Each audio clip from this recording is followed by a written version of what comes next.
Hello people of YouTube, my name is Brad. This is my channel, Adamant Orange, where I build and review a lot of 3D metal models. And welcome to my unfinished review for the Marvel tank from Time for Machine. And what's that, unfinished review? What does that even mean? Well, let me tell you a little story. I had mentioned Time for Machine in one of my previous 3D metal model news videos.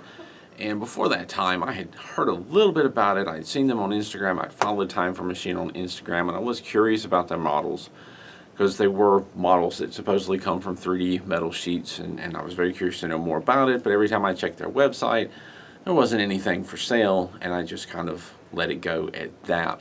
And then one day I opened up their site just to check, and things were for sale.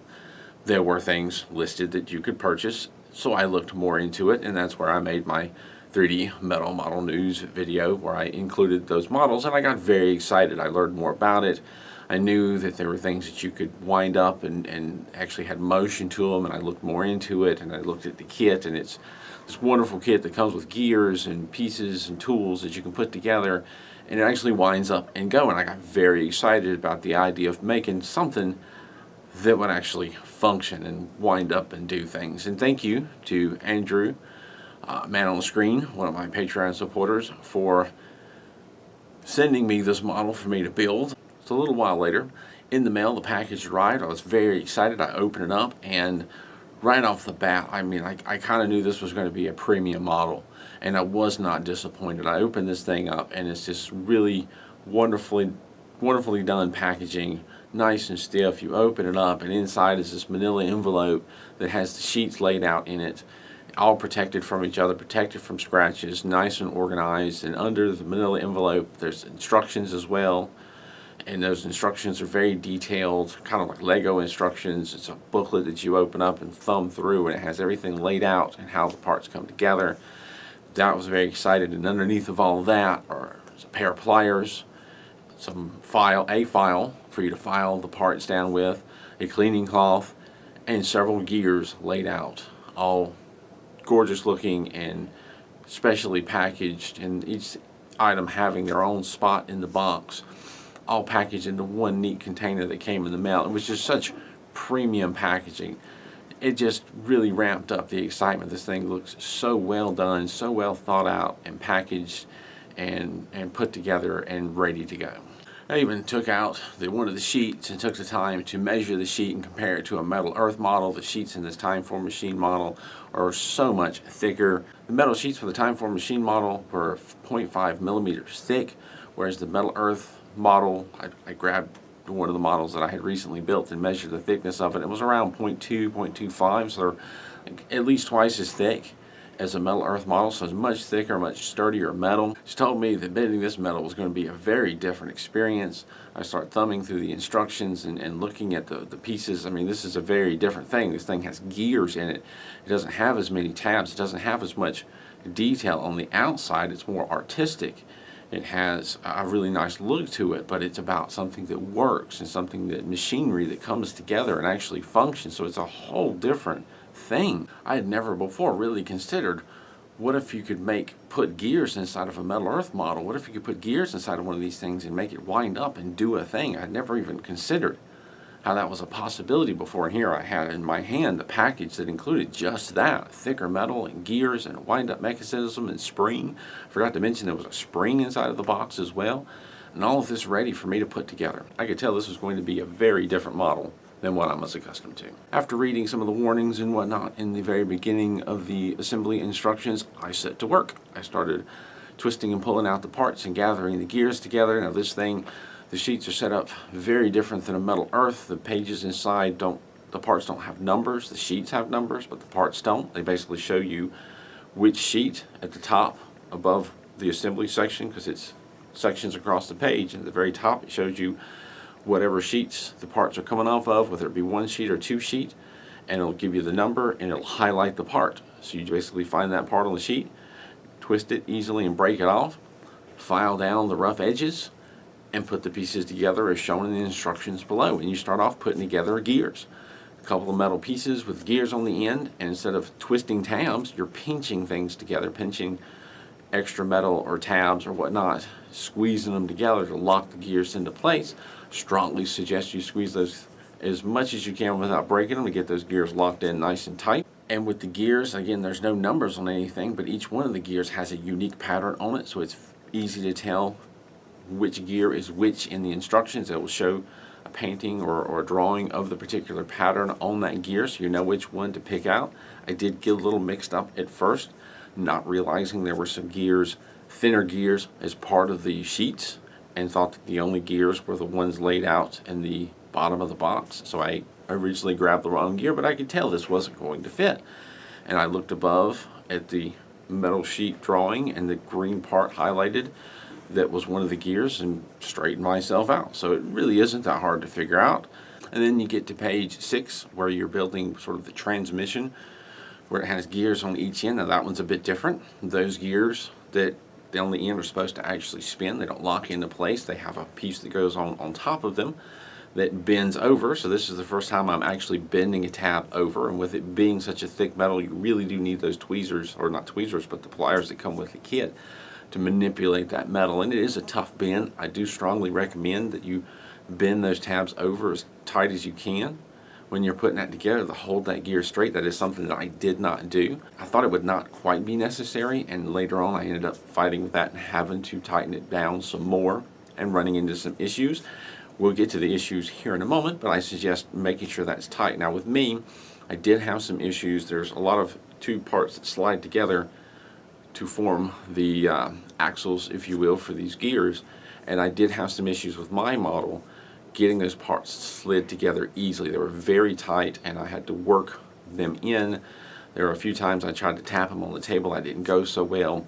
I had to kind of get the file, and the file doesn't exactly fit in those grooves, but I had to kind of hold it at an angle and file a little bit to get it open enough to slide the pieces together. I ran into that quite a few times with this build. I don't know if others have run into the same issue. I don't get the impression that they have, but maybe they have. With my particular model, a lot of those pieces are very, very tight fit. I spent a lot of time sanding the gaps down to make things fit. You all also spend a lot of time sanding the flash off, and when it comes to the gears, especially the ones that come out of the sheet, make sure you file off that extra piece where it breaks off at and make them nice and smooth so that things will mesh together. Now those gears on the end are supposed to rotate freely, supposed to spin freely. And I also had some issues with them actually fitting over into place. So I ended up getting my own round file and filing the inside just a little bit to get them to slide into place. And then there's what they're referring to as a block that goes inside that has 4 pieces that stick up that's supposed to slide back and forth. Basically those engage the gears and disengage the gears as part of your transmission that later on will allow you to turn the individual tracks on and off. I would suggest taking a little bit of time once you've assembled that to make sure that those blocks slide fairly easily into the gaps on the gear, and you might have to twist the ends just a little bit to line them up. And then we move on to the spring. And I should point out that as you're building this model, be sure that you have things lined up the same as what's shown in the picture. It is very important that things come together in the correct way. We'll get to more of that in just a minute. When you get to the spring, it is important that you're putting the piece that goes inside the spring in the right way, or the rest of the model is not going to come together correctly. Now for me, I did not unwind the spring when I was trying to put that piece in, and this is where it got a little difficult, because there's 2 tabs you have to open up to get the piece up into the inside notch of the spring, and then you're supposed to bend back over to hold that down. And I had a really difficult time getting in and bending those back over. And I never got them completely straight. I don't think it's necessarily necessary to get them completely straight. It's necessary to get them enough to keep that together.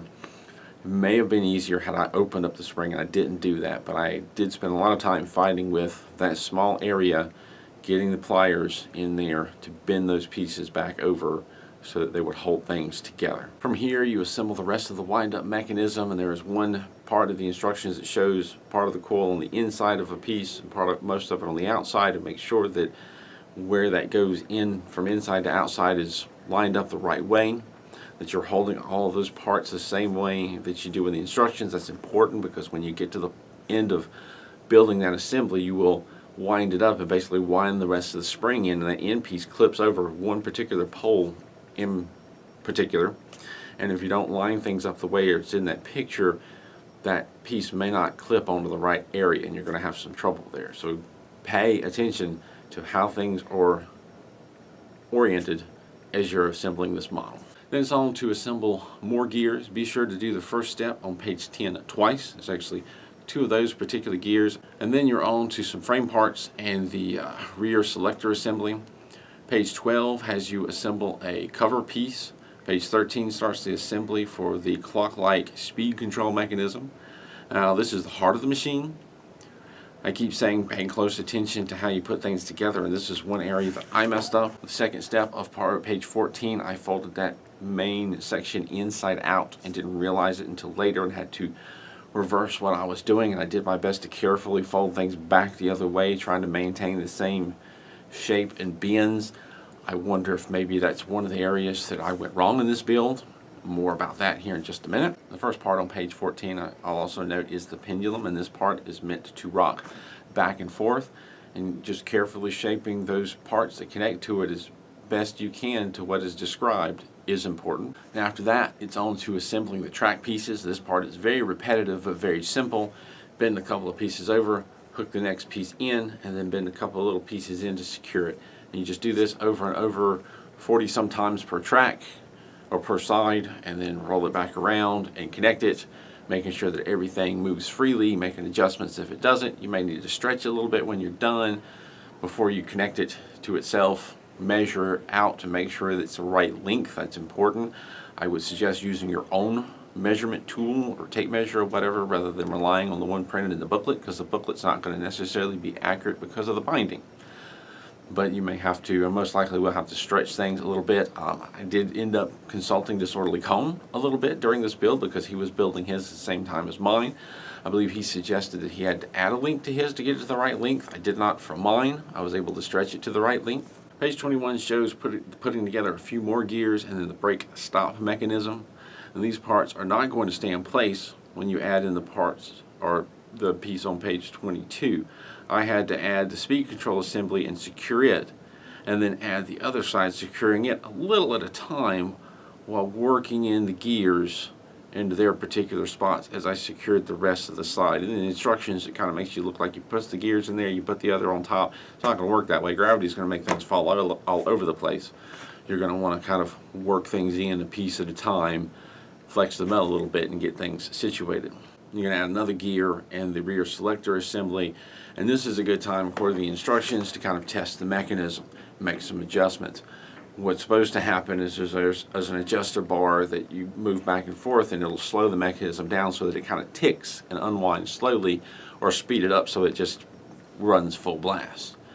And there's a tab, a little square section that you can kind of flex up and down that will adjust how well it responds. Now, I spent a lot of time in this area, and I was never able to really get it to consistently behave.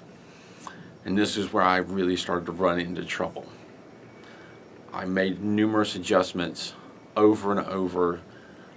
I did make some comments on my Instagram about the difficulty I was having. I will say that the gentleman responsible for designing these machines, what I understand, reached out to me and tried to offer some assistance.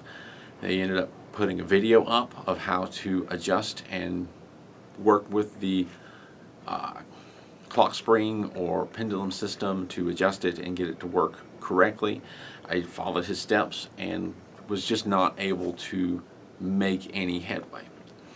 I made adjustments up and down, back side to side. I pulled the pendulum out and made some adjustments to it and put it back, and I just never was able to get a consistent response out of it to where it either ticked and worked slowly, or it would just unwind all at once and I couldn't slow it down.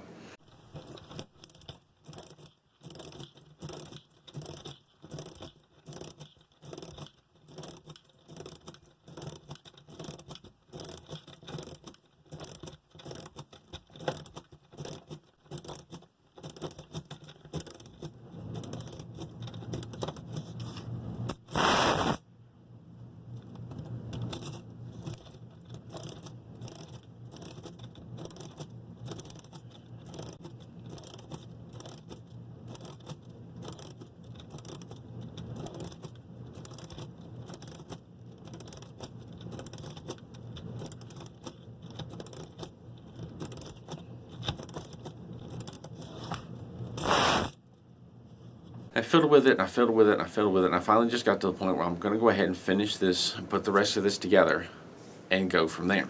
And then from there on out, you add the outer pieces, and again, it shows you kind of laying the tracks and then add the piece on the side. It's just really not going to work that way unless you have some abilities that I don't. The track's going to fall all over the place. What I ended up doing, what I ended up having to do, was attach that side piece and kind of wrap the chain around it and wind it on slowly. And there's a gear in there that also needs to be positioned, and I had to put that outside piece on and kind of rotate that gear to where it snapped into place. It just wasn't going to stay put while I attached that outer piece, and there's several different pieces to line up to get things on correctly, and that took a while. And this is the finished product. After struggling and fighting with it for quite some time, this thing is gorgeous. It is a beautiful artistic piece of metal.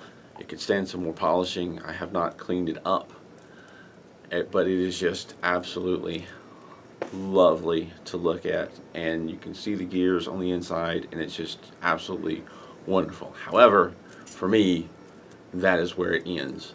It does wind up. All right, hold on just a minute there. Just a minute. Let's make a little change. Let's stop where I was going with that video for a bit, because, well, here's the situation. I originally started recording this video some time back. This build and this review video has taken quite a bit longer than usual, but I'm going to stop myself because I thought that I was done with my unfinished review. But the thing about this is this model not working right is constantly bugging me, and I ended up going back and tinkering with it some more. Why don't these tracks move? I'm doing something wrong. And I reviewed the instructions a little bit, and I finally realized that I was an idiot, and I missed one very important step in the instructions when I was building the tracks. There's a little piece in the back of the track that folds up or out, or however you want to say it, that allows that gear something to push against to make the tracks move. So I ended up going back home, taking the tracks back off, folding that piece out, putting the tracks back on, and I'm actually able to get the Marvel tank to move. Here's the deal. This has been going on for quite a while. I was very disappointed that this model didn't work. I was very disappointed I couldn't get the timing right, and I really blame myself for that mistake, for not folding things properly to start with. I was disappointed that some of the gears didn't line up, and I mostly blame myself for possibly not doing things quite as I should. And if you follow me on social media, especially Instagram, you may have seen some posts some time back about the problems I was having with this model not working right. Now, I had reached out to Disorderly Cone of Groove Builders, who was building their Marvel tank at about the same time as me, and I was having some issues with things fitting too tightly and things not working right, and I'm like, are you having these same problems? And Disorderly Cone did what he could to give me some tips and help me out and kind of steer me in the right direction, so I appreciate that. If you don't know who Groove Builders or Disorderly Cone is, check out the description down below to link to his channel. He does a lot of these Metal Earth reviews as well. He has a very different approach to it, but he tried to help me out. He was successful at building his Marvel tank, and we ended up, I think, learning a little bit from each other, but I still had problems, and he did what he could, and I got some unexpected assistance from Time for Machine. They put up a video talking about how to pull out and troubleshoot the mechanism, how to pull out the pendulum and adjust it, how to make adjustments to the timing of the mechanism to get it to work better, and I followed those videos. Thank you very much, Time for Machine, for making that video, and I'll put a link to that in the description as well. However, despite following all these, I never could get a consistent reaction. The problem is this tank, and it says in the beginning of the instructions, this tank is not really made for heavy-duty use. It will work best under light wear, just as it is. Basically, translation to elaborate on that, what it says in the first page of the instructions is this is not something you want to wind up and use and play with over and over again. And I should have taken a picture of one of the times that I pulled the pendulum out, and I didn't, and I really don't want to take this thing back apart at this point. But the pendulum has a groove worn in part of where the gear ticks back and forth. We're supposed to cause it to tick back and forth because I've wound it up and tested it so many times trying to get it to work properly. So that right there tells me that, for one thing, you build this model, do not expect to get a lot of long-term play out of it. It is something that is neat and you might use once in a while, but you really want to put on a shelf and look at. So bear that in mind. This is something that will wear out and wear out somewhat quickly if you use it a lot, from what I've seen. But Time for Machine did try to give me some support. I never reached out to them. They reached out to me, so kudos to them for trying to help me out with that. And I do believe that if you were to reach out to them for assistance, they would give it to you. From what I understand with the Swordly Cone, he had reached out to them a few times and got a response, so that's very cool. I kept going back and trying to work the bugs out of this, trying to figure out what is going wrong, what can I fix, because I like to fix things and it would really drive me crazy. And I would tinker with it until I got fed up and frustrated with it and put it down and said, that's it, I'm done, I'm not messing with this anymore. But it would bother me. And a day or two later, I'd come back and tinker with it again. There was talk from Time for Machine that they might put out their own instructional video. I haven't seen it, though. It's been a few days since I've checked, but that was also delaying me making this final video, because I'm not here to speak bad about this model or about Time for Machine. There's a lot of potential here, and had I not made the mistakes that I had made, this would probably turned out a lot better. But I spent so much time coming back to it and giving up on it and coming back to it and giving up on it, and this went on for a couple of weeks until I just decided to make this unfinished video and even recorded it and was finalizing it, and it still bothered me, and I still went back to it and found something else I had done wrong. And I've got it to the point now where I can wind it up and it will go. Sometimes it spins in a circle because one of the gears slides off track. Sometimes it's straight on. You can't get it to go slowly. But I think, honestly, at this point, there's no hope for mine, because I've worn that part out. And I've made so many adjustments that it no longer holds any of the adjustments I make. To be warned, when you build this model, try to get it right the first time. Minimize the amount of adjustments that you make to it to get it together and get it functioning. The more adjustments you make, the softer the metal will get and the less likely it will hold up and maintain those adjustments, which is, I think, one of my problems, not getting it right the first time and bending that major piece backwards and having to rebend it. I don't think it's going to hold the adjustments properly anymore, and that's on me. It's completely on me for making that mistake. I do want to try this model again at some point. Not right now. I need a break from it.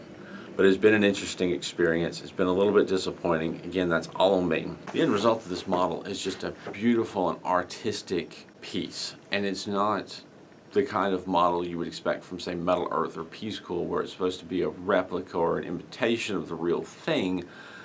This is a tank, but not any tank in particular. Basically, this is a toy that you can put together that has working gears inside that will actually wind up and function. And I personally think that's very cool, and I really enjoyed the thrill of putting these gears inside and actually see them functioning.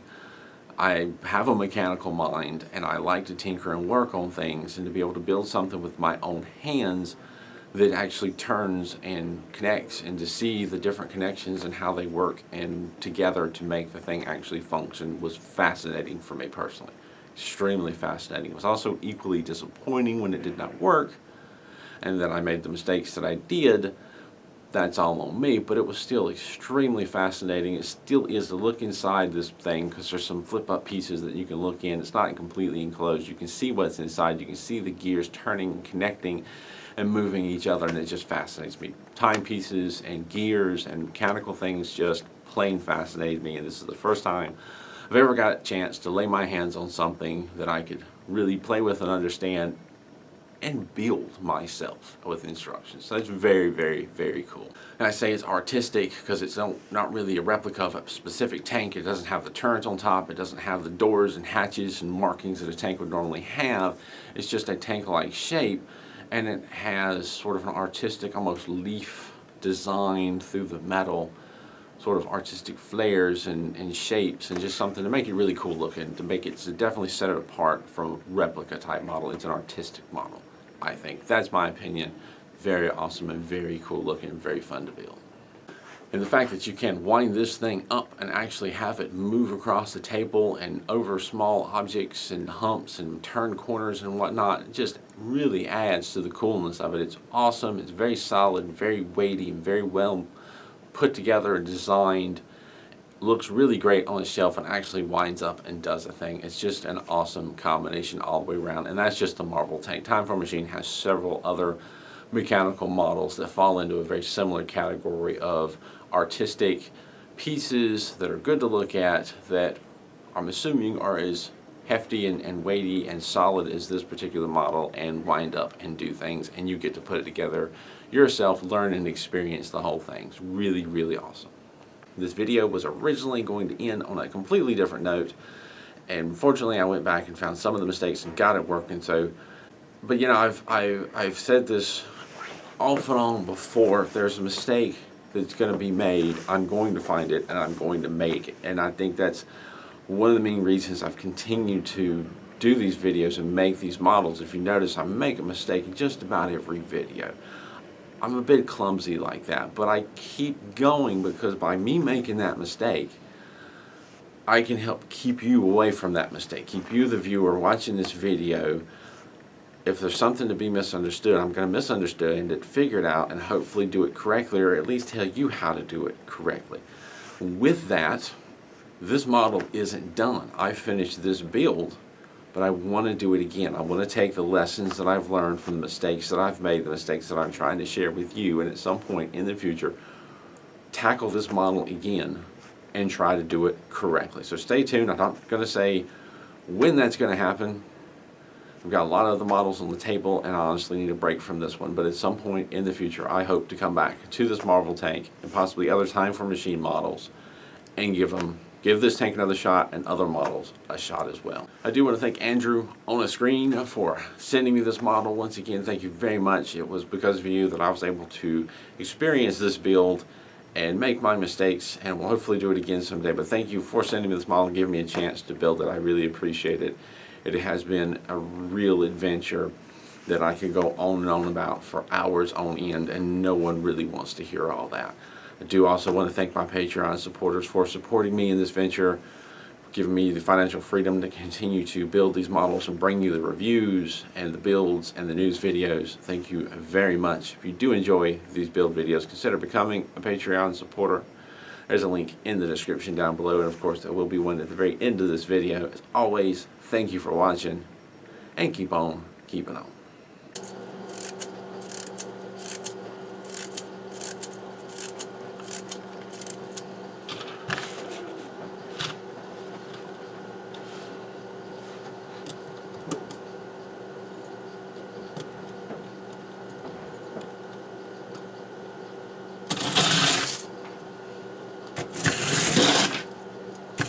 There is no slow. Try as I might, I cannot get this mechanism. It seems to constantly move up, so I think I've played around with it so much I may have worn it out. Yeah, it's just very noisy in here. I am sorry.